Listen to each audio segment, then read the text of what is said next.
दोस्तों, मेरा नाम है विजयराज चौहान और मैं आपसे रूबरू हूँ भारत-पाकिस्तान की सीमा पर बसे एक छोटे से खूबसूरत शहर गंगानगर राजस्थान से। अपने इस चैनल पर मैं आप सबका स्वागत करता हूँ। यहाँ पर आप मेरे लिखे नाटक, उपन्यास और कहानियाँ मेरी आवाज़ में सुन सकते हैं। दोस्तों, चलिए शुरू करते हैं आज के उपन्यास को।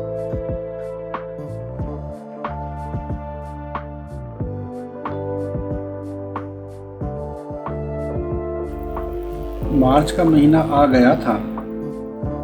सुबह हल्की हल्की ठंड होती थी, लेकिन फिर सारा दिन लोहा तपा देने वाली गर्मी पड़ती थी, जिसके कारण खेत में खड़ी गेहूं की फसल दिन पर दिन पत्ते सोने का रंग रूप लेती जा रही थी। अपने खेत की हालत को देखकर हरिया ने भी अपने औजारों की धार लगवा ली। हालांकि अब वह काफी कमजोर हो गया था, लेकिन फिर भी उसे फसल घर में न आने तक चैन न था। गणेशी के पैर में भी चोट लगे लगभग महीना गुजर चुका था, इसलिए अभी तक वह पूर्ण रूप से ठीक न हुआ था। उसके पैर में लगभग सभी घाव तो भर चुके थे, लेकिन अभी पूरे पैर में काफी दर्द सा था, जिसके कारण से अभी भी बैसाखियों का सहारा लेकर चलना पड़ता था। इसके अलावा मोहन, उसके कॉलेज के पेपर समाप्त हो चुके थे। उसका एक बार फिर प्रादेशिक पुलिस में भर्ती का बुलावा पत्र आया था, जिसकी तैयारी के लिए वह इन दिनों जी जान से जुटा हुआ था। हालांकि उसके मन में इस समय भर्ती के लिए कोई उमंग न थी, लेकिन फिर भी एक हारे हुए जुआरी की तरह से वह अपनी पूरी शक्ति के साथ अंतिम दांव लगाना चाहता था। क्या पता इस दांव में ही उसके भविष्य का उजाला छुपा हो। भर्ती की तारीख आई तो मोहन ने एक बार फिर अपना सपना सामान लटेरा और स्टेशन की तरफ चला। और पारो तो खेत में गए थे, घर पर कोई न था, इसलिए मोहन आशीर्वाद लेने के लिए गणेशी के घर पहुंचा। गणेशी छप्पर की छांव में चारपाई पर लेटा था। उसने मोहन को देखा तो देखते ही उसने अपने गूंगे मुंह से मुस्कुराकर मोहन का स्वागत किया। मोहन भी अपने गंभीर और विश्वासी कदमों से चलकर गणेशी के पास पहुंचा।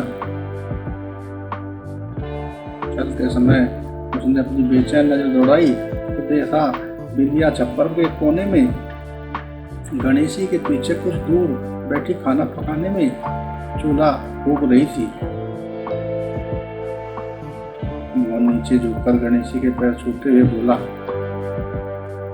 चाचा नौकरी के लिए जा रहा हूँ, आशीर्वाद दो कि अच्छा कार्य कर पाऊं। गणेशी बेचारा जितना शरीर का कठोर था, उतना ही दिल का नर्म। उसने मोहन के शब्द सुने तो उसका दिल एक बार फिर करुण हो उठा। उसे बेरोजगारी की इस दर धक्के खाती हालत पर तरस सा आ रहा था। वह बेचारा मुंह से तो कुछ न बोल सकता था, केवल भीगी आंखों और तरसती आत्मा से उसने अपना हाथ ऊपर उठाया और अपने सारे आत्मीय धन को मोहन की झोली में डालते हुए अपना रूखा हाथ उसके सर पर रख दिया। मोहन के लिए इतना काफी था। उसने अपना थैला उठाया और अपने वापस कदमों पर कदम रखते हुए बाहर दरवाजे की तरफ चला। रेलगाड़ी स्टेशन पर आकर रुकी तो मोहन चढ़ने के लिए एक डब्बे की तरफ लपका। वह डब्बे के दरवाजे के सामने पहुंचकर चढ़ने के लिए तैयार ही हो रहा था कि अचानक डब्बे से उतरते दो नवयुवकों को देखकर वह पीछे हट गया। दोनों नवयुवक बड़े ही रंगीले से लग रहे थे। लिबाज और आंखों पर लगे काले चश्मों को देखकर ऐसा प्रतीत हो रहा था मानो ये कोई विदेशी पर्यटक यहाँ घूमने आए हो। एक युवक तो मोहन की पहचान में न आया, लेकिन दूसरे को मोहन ने पल भर में पहचान लिया। वह भानु प्रताप था, गांव के प्रधान जी का लड़का। क्योंकि भानु मोहन के साथ बड़ा था, इसलिए सहपाठी होने के नाते मोहन ने आगे बढ़कर हाथ आगे बढ़ाते हुए उसका स्वागत करना चाहा, लेकिन भानु ने मोहन की तरफ कोई ध्यान न दिया। उसने मोहन को एक बार किसी दुश्मन की भांति देखा और नाक धोए सिकोड़ते हुए आगे बढ़ गया।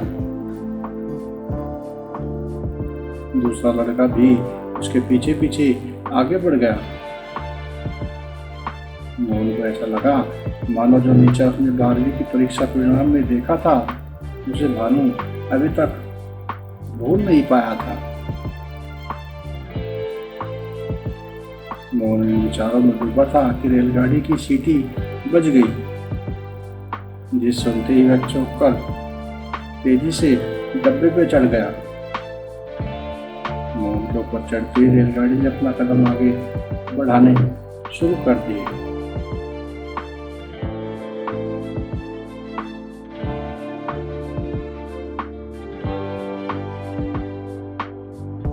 अपनी इन्हीं लाइनों के साथ ही आज के प्रोग्राम को यहीं पे विराम देते हैं।